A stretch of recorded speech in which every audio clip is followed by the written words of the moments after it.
I think one of the natural tendencies of human beings is to sometimes take things for granted. Have you ever noticed yourself doing this? And I'll tell you when you would notice this. Think back maybe to a time when you got something for the very first time, something that you had never had before, and the very first time you got this thing. And I imagine it didn't take too long for something that you really thought was pretty neat and pretty cool and something that you thought you couldn't live without. I imagine it probably didn't take very long till you had set it aside and you'd moved on to your next new thing.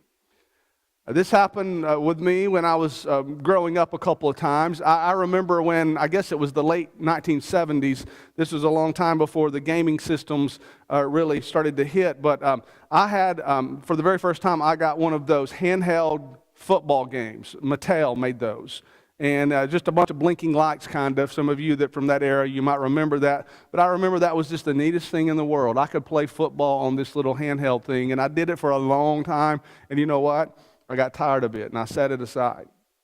I remember the first time when I was a teenager, I got my first boom box. You know, that was a big deal back in the 80s. And, you know, to be able to have something that you could plug in, and it would run off electricity, but also I think I could put 4 or 8 of those big D batteries, you know, and I could take it anywhere I wanted to, put it up on my shoulder, blast the music. And it had, of course, a cassette tape. You know, I could play cassette tapes.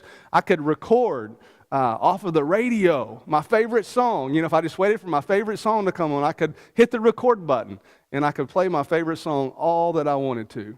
I wish the young people were here tonight to hear this. They're at the area wide, by the way. That's why this hole is up here. But, you know, if you remember that era, you remember how excited you might have been if you had something like that. But, you know, I can go home right now to my mom and dad's house in Alabama, and down in the basement where all the stuff is, I could find both of those things. Somewhere in the basement, both of those things are there. You know why? Because I don't appreciate them anymore. I don't think they're that big of a deal anymore. I've moved on to bigger and better things, and I don't need those things anymore. Well, if you can relate to that, then I think you can probably relate to what we're going to be talking about tonight and next Sunday night. In our His Word studies, we've come now to the book of Hebrews. We're in the book of Hebrews. So we're getting close toward the end of the New Testament as we're making our way through it 5 chapters at a time. And in the book of Hebrews, there are some very interesting things to learn and to observe, and I hope that we'll be able to do that in the next couple of Sunday nights. Now, I mentioned how we can sometimes just get used to things that we used to think were a big deal, and all of a sudden we just grow callous to those things and we set them aside. Would it surprise you if I told you that you could actually do that with the most important thing you possess? The most important thing you possess is your salvation. And if you're paying attention when you read the book of Hebrews, you are reminded that you can start to depreciate your salvation. You can get to the point where something that maybe was new and exciting and you thought you could never get over and you'd always feel passionate about, you can get to the point to where you think you maybe don't need it anymore. Even to the point where you would be considering setting aside that new, brand new, shiny thing and maybe turning back to something that was less important or something that you had before. That's what we can learn from the book of Hebrews. Remember your salvation. Remember the first time you tasted your salvation. For most of us, you would probably say, you know, it was that time when I finally came to the realization that I needed to do something about my sins. I came to realize I had sin in my life and I needed to do something about that. And we'd been maybe raised to go to Bible class, and you learned about Jesus, and you learned about the plan of salvation, and you probably talked to your parents if you were young like me. You had some conversations with them. Maybe you had a conversation with a preacher or a youth minister, and then you decided that it was time. It was finally time for you to make that big step down into the baptistry. And you by faith, you were baptized into Christ. You knew, you understood, you had faith that in loving God and obeying God, that's when He would take away your sins and you would rise and you would walk in newness of life. And I remember how I felt. I hope you can remember how you felt. The excitement that you had about your salvation, the newness of it all, the purity of it all, the passion of it all. But do you still feel that way? I know that's probably an unfair question, but I think you can relate to what can happen when we start taking things for granted. If we can take earthly things for granted, things that used to make us excited and that we thought that maybe we couldn't live without and that were so important and we spent so much time on, if those kinds of things can get dull to us and we can set them aside and replace them with something else, the newer, shinier thing that comes along, if that can happen in the real world, what I'm telling you is that can happen with your salvation. You can lose your appreciation and your zeal and your excitement and your passion for your salvation. And I really believe that is why we needed the book of Hebrews. That is why today we need the book of Hebrews. That is why when it was originally written, the people in those days needed the book of Hebrews. The book of Hebrews is a book of wonder and warnings. It describes this wonderful new opportunity to realize your faith is coming alive in Jesus Christ. And life with Jesus can be better and greater than you have ever imagined. That's what the people in those days first found in Hebrews and were reminded of in Hebrews. They first found that, I guess fair to say, in Jesus, and they were reminded in Hebrews about that original passion that they should have. But Hebrews also describes warnings. Warnings about what happens when you start taking something for granted. What happens when you allow the most important thing to maybe be squandered away by something far, far less important. Well, the folks that received the book of Hebrews were almost exclusively what we call Jewish Christians. And by that I mean they were Jewish people of origin, but they had come to understand the need to put Jesus on and to live for Him and that He was the only way to be saved. They understood that just like we should understand that today. Yet, just like how we can get all excited about something and then turn around and lose our zeal and excitement for it, these Jewish Christians came to a pivotal point in their faith. It seems that they, when they received this book, were on the verge of turning their backs on Jesus, this new thing that they ought to be passionate and excited about, and turning their backs on Jesus and actually turning back to something that was worth far, far less. That was their old ways of Judaism. And so what those original readers needed to know might be summed up in two words. And this is the name of our lesson for tonight and for next Sunday night. Those two words are better beware. Better beware. They needed to know that Jesus was better than anything they'd ever had before. They needed to know that Jesus was better than the law and the sacrifices and the high priest and all the things that were involved in the religion of Judaism. They needed to know that Jesus was better than all of that, and they also needed to be cautioned to beware. To beware. To beware of losing their newfound faith in Jesus and their excitement and zeal for living for Him. So tonight and next Sunday night, that's what I want us to focus on. Those two words. Better and beware. Better beware.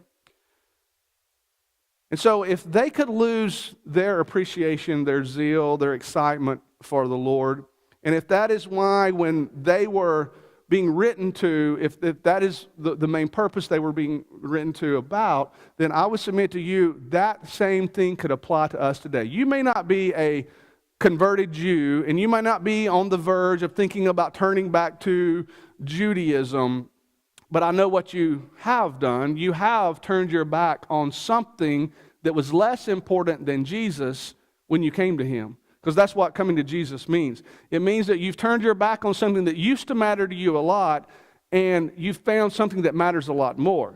They had done the same thing. They turned their back, essentially, on what they had before in the law and with Moses, and they turned to something far better. And so all of this should relate to us. They had to give up something. We have to give up something. But at the same time, they were also being warned with the word beware. If you have found what is so much better, be careful that you don't turn back to something that doesn't matter as much. And so let's take a few minutes tonight, since we've been brought up to speed on the concept and kind of the overall nature of the book. Let's look at some of the text, and let's just be reminded of how the book itself, the book of Hebrews, reminds us how Jesus really is better. That's what I want us to concentrate on in the next few minutes, that Jesus is better.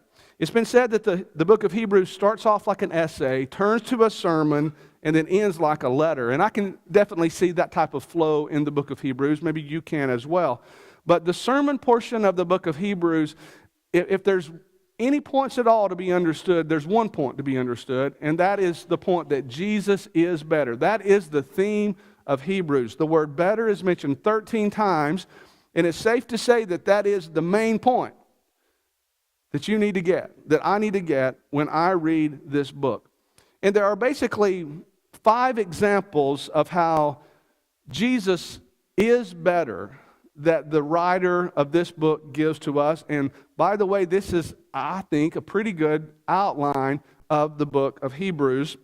If you are taking notes, you might want to jot these things down. The 5 examples that prove that Christ is better. Number 1, He's better than the angels. That begins in chapter 1 and it goes to chapter 2 and verse number 18.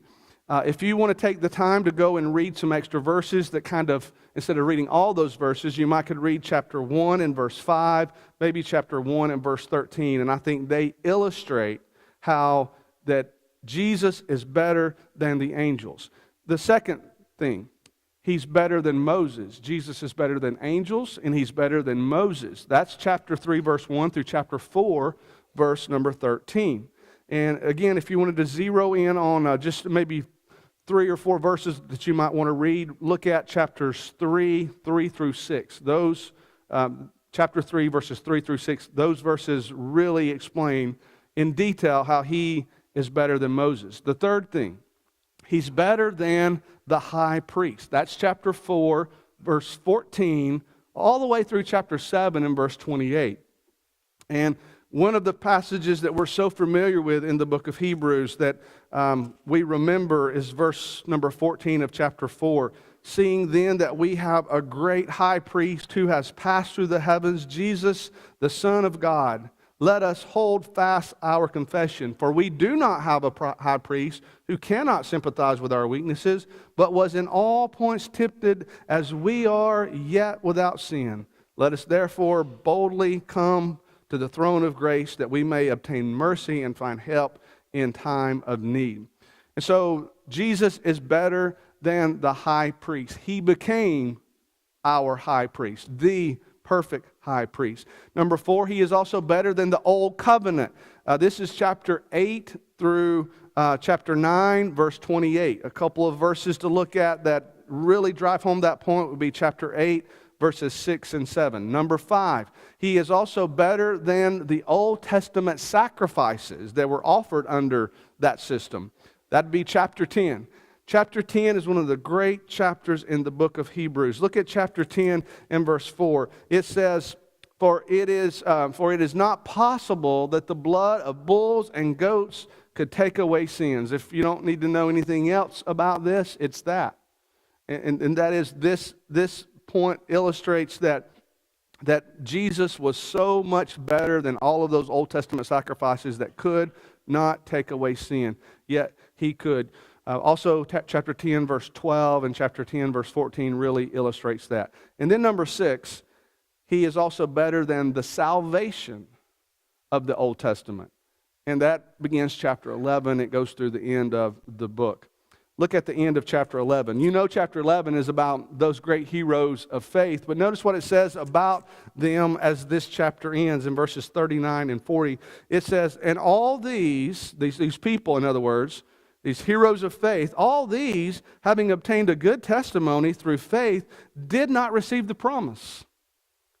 God having provided something better for us, that they should not be made perfect apart from us. If you were in Bible class this morning in Galatians 3, we studied about the law and the promise and how much better the promise was than the law. And these people that are heroes to us that we read about in Hebrews 11 and all other places in the Bible, we are reminded here in Hebrews that our salvation through Jesus is better than the salvation of the Old Testament.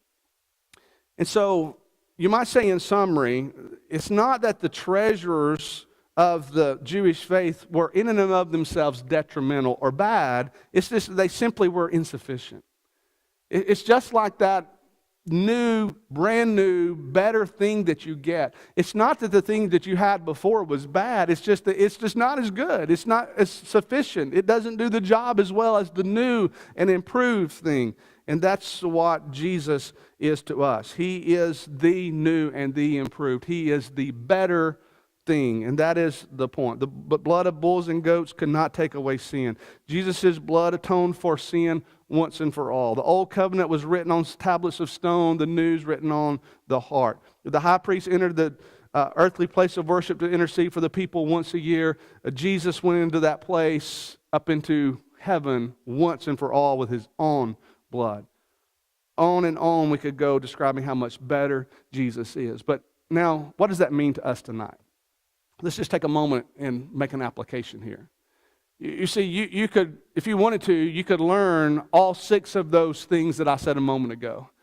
You could memorize those things, and you could say, well, I know that Jesus is better than angels, and Jesus is better than Moses, and Jesus is better than this and that and that and this. You could learn all 6 of those things. And yet, it might not mean anything real to you.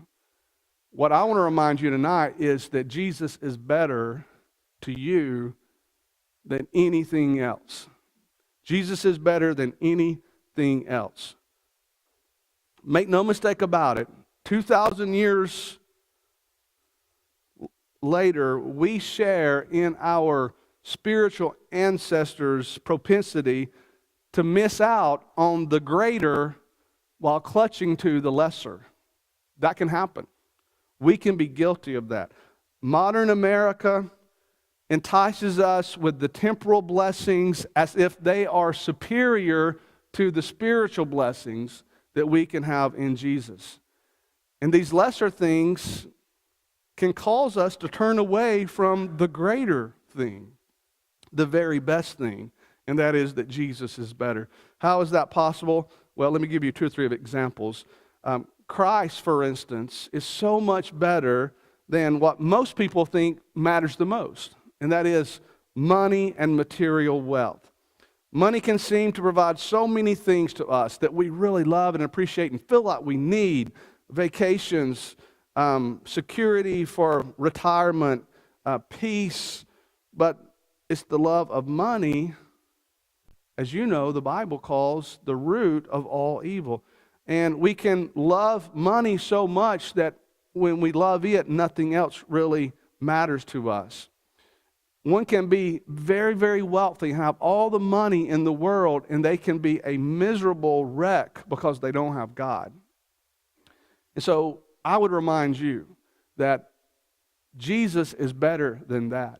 Jesus is better because even though you might not have a whole lot of money compared to the richest people in the world, you really are rich. You really are rich because you have Jesus.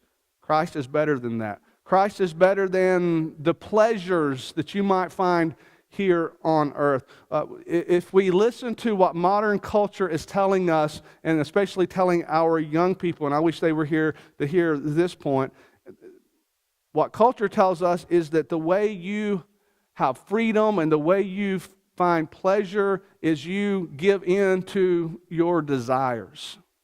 And you just do what you want to do. This is how you were made. You just be who you are. The world says that sexual freedom is paramount even to love. The lack of the freedom to express oneself sexually is seen and described by many today as repressive. And by some, they would say it's even harmful to not do what you feel like doing. But what does God say? Well, God says that sexual immorality actually isn't freedom. He would say it enslaves you. It enslaves you to the very worst thing, and that is it enslaves you to sin.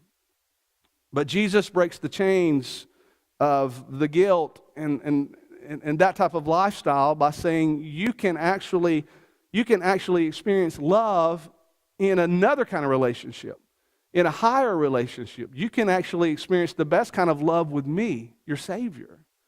He says, greater love has no man than this, to lay down his life for his friends. And that's what Jesus was willing to do. And so the world mixes up what real love really is. And the greatest demonstration of love is that Jesus died for us. Jesus is better than any other type of emotion or love that you can experience in this world. He's even better than any relationship that you can have in this world. We are created to be relational people. Whether you realize it or not, you need other people. However, we sometimes confuse what that should mean, and we sometimes seek relationships at the expense of the very best thing. Maybe we've grown to think that a relationship with a spouse is what matters the most, or just someone else, a boyfriend or a girlfriend, or maybe we've exalted a relationship with our children to be the most important thing to us. And while all those things are very, very important, we all would agree, those can be raised to the point to where they're more important than our relationship with the Lord. And the good news is, if you're looking for a relationship to complete you, you're always going to be let down. You're always going to be let down. And here's why. Because you're looking for a human being, another flawed, broken, sinning human being to meet your needs. And they will always let you down. Even if you're talking about your own spouse, they in some way will eventually let you down because they're imperfect just like you. And so the real cure for having the right relationship is to put our love and hope and trust in the one that will never let us down. And that, of course, is Jesus. Jesus is better than any relationship that you might ever have. I'm sure we could spend a lot more time trying to apply how Jesus is better. But I think that's a good place for us to end tonight, and our time is up. And so I want to give you the opportunity, if you're confused about your relationship with God, to ask some questions about that, or if you understand what you need to do to be in a right relationship with God, we want to give you the opportunity to respond. Jesus is the only person that is the best. He's better than everything else. The Jewish people needed to learn that. Today, we've got to know that. We've got to learn that, and we've got to live by that. If something has become more important to Jesus than you, and you're ready to correct that, if it means being baptized or just asking the church to pray with you and encourage you, we're here for you. If you need to respond, come right now as we stand and as we sing.